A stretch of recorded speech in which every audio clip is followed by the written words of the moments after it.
Today we are once again veering off on a tangent from our normal reading through the Bible, partly because I've just read the book of First Chronicles and that was very dull, but also partly because last night a friend of mine came over and we decided that what we should probably do is eat Easter eggs, drink French martinis and watch The Passion of the Christ because it's Easter. This, I appreciate, might seem like a slightly odd thing for two middle-aged agnostic men to do on a Saturday night, but I figure it's Easter, so it makes a bit of sense.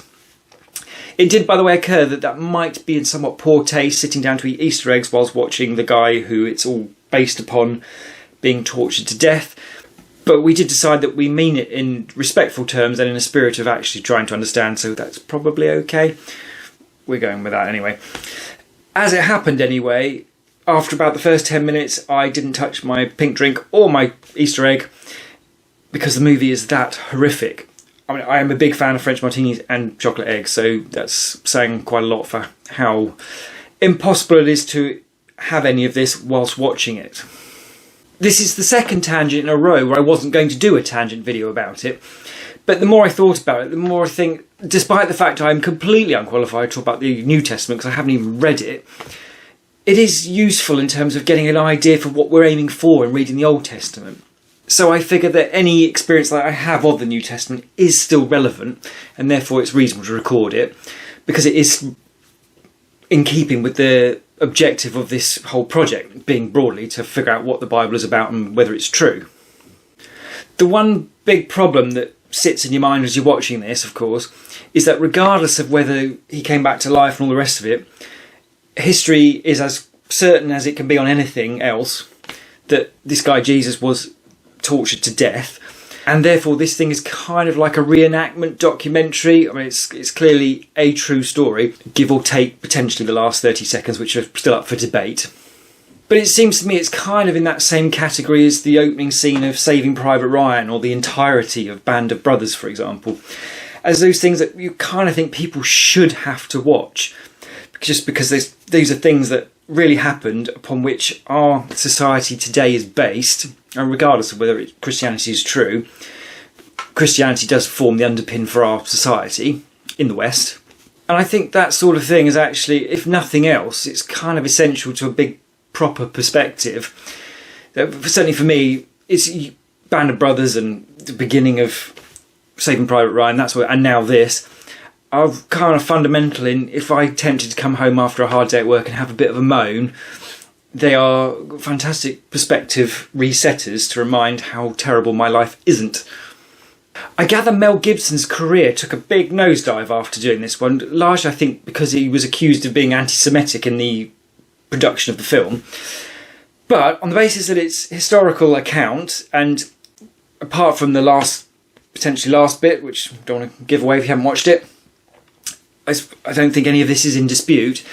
And sure, a lot of the baddies were Jewish, but not all the baddies were Jewish, whereas on the flip side, all of the goodies were Jewish. So if someone's going to come from that and say something that's anti-Jewish when all of the goodies were Jewish and the worst of the baddies were Roman, that feels like wokery, so we're just going to completely ignore that. Weirdly, whilst watching it, I couldn't get out of my head that if Christians are correct, then Jesus on that day heroically achieved the most incredible feat in terms of, basically saving the world by taking an utter beating. So if you can watch it with an open mind, you really do get a sense of why Christians might refer to this as Good Friday, despite the fact it was anything but good. And so, I mean, if you haven't seen it, it is so graphic, and it's probably not actually graphic enough, is it? I think it's pretty serious. But the reality was no doubt even worse and has to some extent been toned down. The problem for me that emerges from it, though, is that, fully accepting some of that, if that's true, then that could have been a really positive day, crucifixion aside. Or rather, the crucifixion was positive, as in a lot of positive things were achieved. But I don't understand quite exactly what was achieved in that sense. So it's highlighted that the problem that I'm trying to set out to answer here is even bigger than I thought, in that I sort of start reading the Bible and work out, is this stuff true? But on top of this, it suggests that actually you've got to work out if it's true, but then assuming it was true, what does it mean? So my understanding thus far, based on what I have read, not of the New Testament, but about the New Testament, because I have been cheating a bit, and it's slightly frustrating reading the Old Testament by itself, so I found myself listening to things about later on. My understanding is that Jesus achieved something pretty significant by being crucified, despite having done nothing wrong. So that was key, that someone sinless was crucified unfairly, and that did do something for humanity. A separate thing was then achieved by him coming back to life. And also, I believe it sort of establishes the idea that when we die, it's not a case of your body dies and out comes a ghost and it goes off and does stuff with other ghosts and you see all your deceased family members from generations ago or anything. It's supposedly, as I understand it, a physical resurrection. And yes, okay, Jesus happened 2 days later, or 3 days later, whatever. Died on Friday, raised on Sunday. I'd call that 2 days, but they call it 3, and I guess it's on the third day, isn't it? So, never mind. So Jesus comes back physically at that point and then goes off again. My understanding is that this is suggested that humans, it's not some weird spiritual thing, it's we come back physically. And obviously that raises the question, what happens if you, I don't know, die in a nuclear holocaust or something and your body vaporizes? I assume God can work around that, I guess. So, yeah, it's a tricky one. My hope is, though, that in cheating a little bit, reading the Old Testament, but trying to get an idea of the mechanics of, or the theology, I guess, of the New Testament and the crucifixion and resurrection, that the two will complement each other. So I'll understand better the New Testament from reading the Old Testament, and I'll understand the Old Testament better in terms of where it's going by having a little bit of an understanding of the New Testament before I've read it, albeit once I have read it I expect to still not really understand it anyway. But it's incremental steps, isn't it? The timing thing is also interesting, because my understanding is that Judaism holds that we will all be resurrected, people who believe in God, I presume, or people who've lived a good life, whatever the criteria is, will be resurrected, but at the end of time. So once the world all blows up and whatever, then everybody's resurrected. So in the meantime, everyone's having a snooze or something like that. But on the cross, Jesus is up there with two thieves, one of whom is mean to him, the other one of whom repents. And Jesus turns around to him and says, "You'll be with me in paradise today." And this is minutes before they're both dead. I must admit, I did sceptical journey face at this, open-minded sceptical journey face, because I had in mind that reference to that comment from the thief and Jesus' response was only in the book of John, which, as I understand it, is the high theology gospel out of the four, and therefore raises in my mind questions of, is John taking 2 + 2 and making 7? So almost at this point I'd be going into that one a little pinch of salt, or at least a little bit more scepticism perhaps. But actually I went and looked it up. It's not in the Gospel of John, it's in the other 3. So yeah, that's 3 accounts of that thing having been said, which I guess would make it relatively solid insofar as anything attested within the Bible is solid. So yeah, the idea is that clearly set aside that idea that it's not the end of time, it's you die, you're in paradise that same day. Of course, raises the question of what is paradise, but I mean, it sounds nice anyway, doesn't it? This whole crucifixion and resurrection, I get the impression you can't split them. You can't say it's about the resurrection, you can't say it's about the crucifixion. It does seem to need both, as far as I can tell. But this point clearly is what it is all about for Christians, and where suddenly you find that Christianity, Judaism and Islam, which have all been sort of roughly parallel up until this point, as I understand it, just veer off in different directions. And it's a complicated problem that if Christians are correct, then Judaism goes out of date at this point. So if you are a follower of Judaism and you don't acknowledge Jesus and the death and the resurrection, then you're not going to paradise. And Islam has kind of a weird problem with this one, in that the Quran says that Jesus wasn't crucified, so it was all a trick, it wasn't actually him.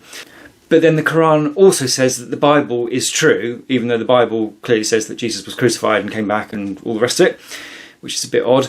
And bearing in mind, of course, that the Bible existed in its current form for hundreds of years before the Quran even arrived. So Yeah, it doesn't really make a great deal of sense. But either way, both Judaism and Islam deviate now, such that if Christianity is correct, then you don't go to paradise by following the ways of Islam or Judaism. That is clearly not a popular thing, because I have seen this question raised in YouTube stuff.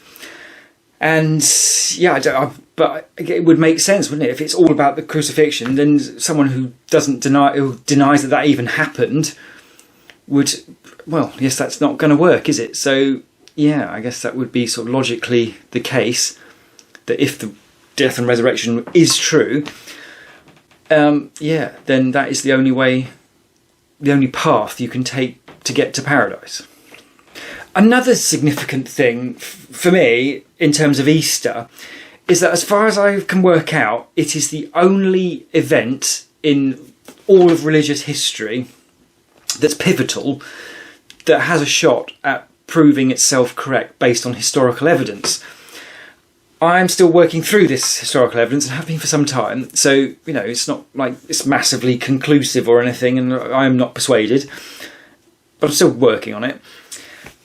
But I believe that makes this whole event unique. So it achieved this massive thing, potentially, if it's true, of saving people in some capacity and doing something with the kingdom of heaven. I don't really understand. I don't even remotely understand, I should say. But at the same time, it also created an event that historically can be analysed. And there's a lot of evidence, whether the evidence points to the right conclusion or not, and obviously scholars disagree on this. But it's interesting that it is an event and there is evidence, and it all comes from that. So there's a lot of stuff pinning on this death and resurrection. Finally, you can't help but wonder what would have become of the Roman soldiers who seem to particularly gleefully take to torturing Jesus to death. I haven't read the New Testament yet, so I don't know if the glee they seem to have in that was actually from the Bible, or if that's just been sort of embellishment that's added. But given there was a crown of thorns, I mean, that seems a little unnecessary, doesn't it? And apparently he's supposed to have had a sign above the cross, basically mocking. So it does sound like some sort of mockery was taking place. So that's an interesting one. And then there's the idea that Jesus was praying for them, so Father, forgive them for they know not what they do. It's like, that's almost an unrealistic level of, I mean, for a human, being tortured to death by a mob of, well, I guess they're soldiers, but soldier seems like a term that can have some sort of nobility about it, and these clearly were not. To be able to ask God to forgive them whilst they are doing that to you, well, that's not human, is it? That's not sure anyone could do that. But yeah, if you've not seen it, definitely watch it. Don't let any kids see it. It's not ready. It's not for them. Maybe have something to hide behind as well, because it's not fun. But regardless of whether it's true or not, it is one of the defining events that underpins our entire culture in the West. The main reason I decided to do a tangent on this was because of the shift in, now only have I got to work out if this stuff is true. Yeah, okay, you could decide he died, and okay, amazingly, he even came back to life. But what does that mean? What are the implications of that? So yeah, this is a video basically to record that I've made my question harder in terms of realising what the task is ahead. But never mind, we'll get it done. On the plus side, at least, it does seem to establish that there is this paradise thing after death, and even if you're a terrible person, you've been crucified justly, as the thief was apparently, if you repent in your dying minutes, you can still end up in paradise. And, well, I reckon that's a pretty nice thought.